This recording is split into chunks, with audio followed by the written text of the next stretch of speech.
একবার ভাবুন তো, আপনার কেমন লাগবে যদি সামনের 7 দিনে আপনার জীবন পুরোপুরি বদলে যায়।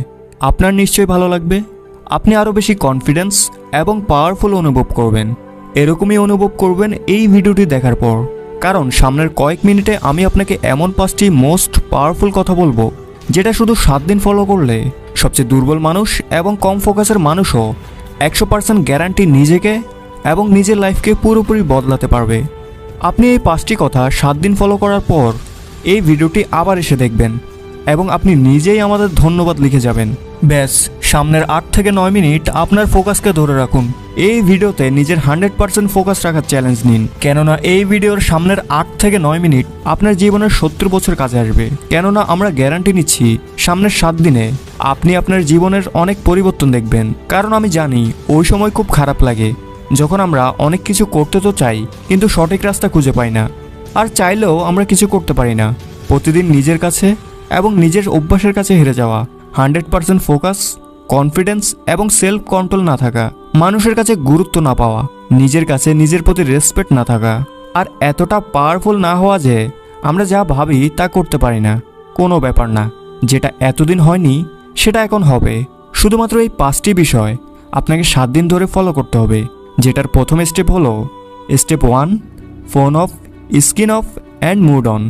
এই একটি মাত্র কাজ করুন, তাহলে ভিডিওর সামনের বাকি 4টি কাজ অটোমেটিক সহজ হয়ে যাবে। সকালে উঠেই প্রথমে যে জিনিসটি আপনার হাতে থাকে সেটা হলো আপনার ফোন। রাতে ঘুমানোর সময় সবার শেষে যে জিনিসটি আপনার হাতে থাকে সেটি হলো আপনার ফোন।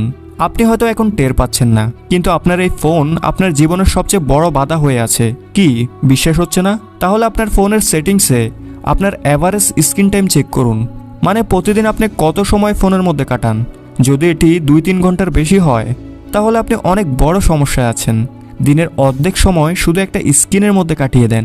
এটাই মূল কারণ আপনি 15 মিনিটের বেশি কোনো জিনিসে ফোকাস দিতে পারেন না। এই একই কারণেই এই ভিডিওটি মাত্র শুরু হয়েছে, কিন্তু আপনার ভিডিওটি ছেড়ে চলে যেতে ইচ্ছে করছে, অথবা অন্য কোনো ভিডিও দেখার কথা ভাবছেন।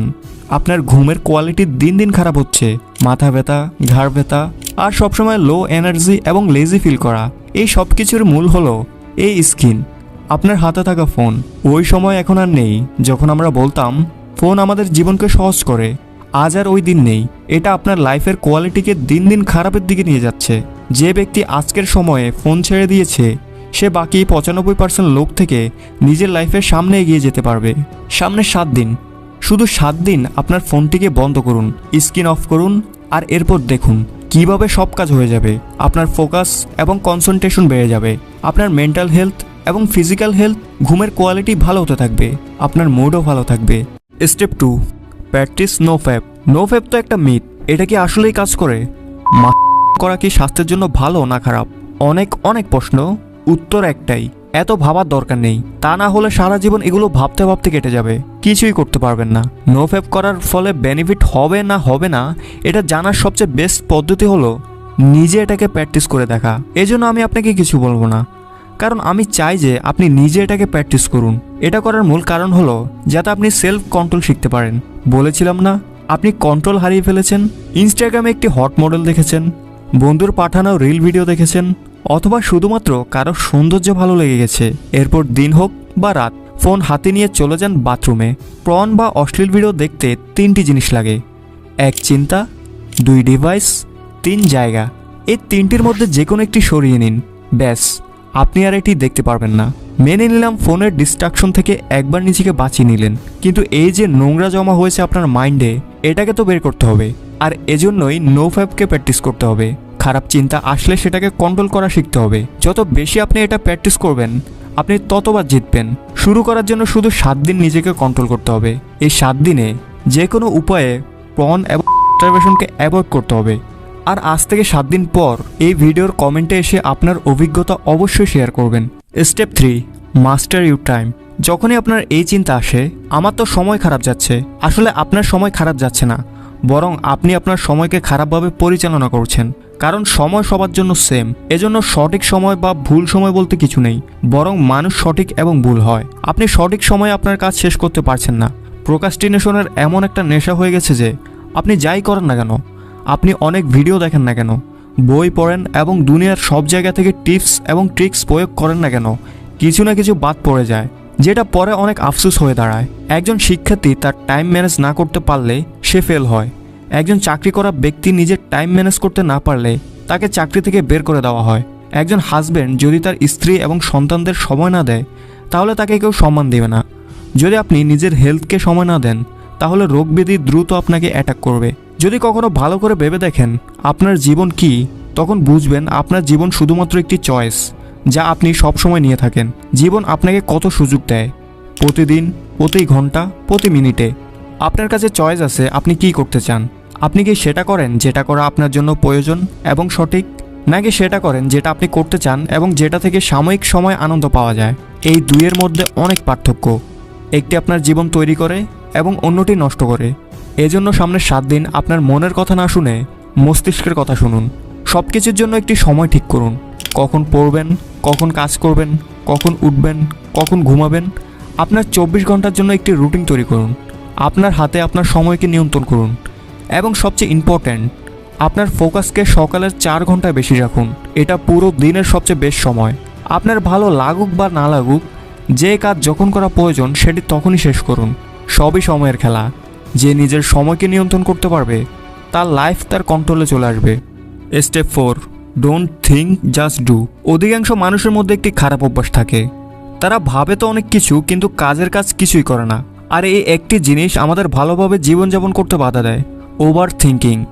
ইমাজিন করুন আপনাকে একটি পানি ভর্তি গ্লাস দেওয়া হলো। আপনাকে ওই গ্লাসটি আপনার এক হাতে ধরে রাখতে হবে। যদি আপনি গ্লাসটি 1 মিনিট এভাবে ধরে রাখেন তাহলে আপনি তেমন কিছু অনুভব করবেন না। কিন্তু যদি আপনি গ্লাসটি 1 ঘন্টা এভাবে ধরে রাখেন তাহলে এই গ্লাসটি এত বেশি ভারী মনে হবে যে আপনার হাতে প্রচণ্ড ব্যথা অনুভব করবেন। আর যদি এটি সারাদিন এভাবে ধরে রাখেন তাহলে এই গ্লাস আপনার কাছে এই দুনিয়ার সবথেকে ভারী বস্তু মনে হবে। আসলে পানির ওজনে কোনো পরিবর্তন হয়নি, কিন্তু আপনি এটাকে যত বেশি সময় ধরে রাখবেন এটা তত বেশি ভারী মনে হবে। ওভার থিঙ্কিংও পানির গ্লাসটির মতো কাজ করে। যদি আপনি নর্মালি কোনো কিছু নিয়ে ভাবেন তাহলে তেমন একটা পার্থক্য বুঝতে পারবেন না, কিন্তু আপনি যদি খুব বেশি কোনো জিনিস নিয়ে ভাবেন তাহলে এটি আপনাকে চিন্তিত করে তুলবে। যদি আপনি একটি বিষয় নিয়ে সারাদিন চিন্তা করেন তাহলে আপনার হাতের মতো আপনার ব্রেনে ব্যথা এবং ক্লান্তি অনুভব করবেন, যেখানে আপনার কিছু করার শক্তি থাকবে না। আপনার মোটিভেশন লেভেল কমে যাবে, আপনি ডিপ্রেস ফিল করবেন। যদি আপনি নিজেকে বদলাতে চান তাহলে এই অভ্যাসকে শেষ করতে হবে। এই চ্যালেঞ্জের 7 দিনের মধ্যে যখনই আপনি নিজেকে ওভার থিঙ্কিং করতে দেখবেন ঠিক তখন 5 সেকেন্ডের জন্য আপনার সকল চিন্তা থামিয়ে মনে মনে 5, 4, 3, 2, 1 কাউন্ট করতে থাকুন আর নিজেকে বলুন, ডোন্ট থিঙ্ক, জাস্ট ডু। আপনার ওভার থিঙ্কিংকে থামান। এটাকে মেল রবিন্সের 5 সেকেন্ড রুল বলা হয়। ব্যাস, যেই কাজ করছেন সেই কাজে ফোকাস দেন। আপনি যত বেশি আপনার কাজে বিজি থাকবেন আপনার ওভার থিঙ্কিং নিজে নিজে কমে যাবে। বলা হয় খালি মস্তিষ্ক শয়তানের ঘর। এজন্য নিজেকে নিজে ব্যস্ত রাখুন। নিজেকে কিছু ভাবার সুযোগই দিবেন না, কারণ যত ভাবার ভেবেছেন চিন্তা ভাবনা করে কিছুই বদলাবে না। এখন সময় হয়েছে অ্যাকশন নেওয়ার। Step 5, become thoughtless. একটি লাস্ট জিনিস আপনাকে করতে হবে, সেটি হলো প্র্যাকটিস মাইন্ডফুলনেস।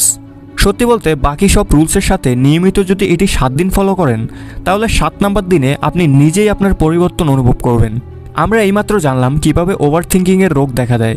নিজেকে বিজি রেখে আমরা ওভার থিঙ্কিংকে অ্যাভয়েড করতে পারবো। কিন্তু মাইন্ডফুলনেস এই ওভার থিঙ্কিং রোগের পার্মানেন্ট ওষুধ, যেটাকে আপনি যদি মাস্টার করেন তাহলে আপনি মেন্টালি এতটা শক্তিশালী হয়ে যাবেন যে আপনার কাছে কোনো কিছুই কঠিন লাগবে না। এটা কোনো মন করা কথা নয়। হার্ভার্ডে করা একটি MRI স্টাডিতে দেখা গেছে যারা 8 সপ্তাহের মাইন্ডফুলনেস কোর্স নিয়েছে, যেখানে তারা 8 সপ্তাহ ধরে টানা প্রতিদিন মেডিটেশন করত, পরে তারা জানতে পারে তাদের ব্রেনে গ্রে ম্যাটারের এরিয়া বেড়ে গেছে, যেটা আমাদের এমপ্যাথি এবং সেলফ অ্যাওয়ারনেসের জন্য রেসপন্সিবল হয়ে থাকে। সেই সাথে আমাদের ব্রেনের যে এরিয়া স্ট্রেস আর নেগেটিভিটির জন্য রেসপন্সিবল হয় সেটার সাইজও কমে যায়। এতটা পাওয়ারফুল হয় এই মাইন্ডফুলনেস, তাই এটি অবশ্যই প্র্যাকটিস করবেন। তো আজকের ভিডিও এই পর্যন্তই। কারা কারা এই চ্যালেঞ্জটি গ্রহণ করছেন তারা কমেন্টে অবশ্যই জানাবেন, আর 7 দিন পরে এসে আপনার এক্সপিরিয়েন্স কমেন্ট বক্সে শেয়ার করে যাবেন। আজ এই পর্যন্তই। ভালো থাকবেন, সুস্থ থাকবেন।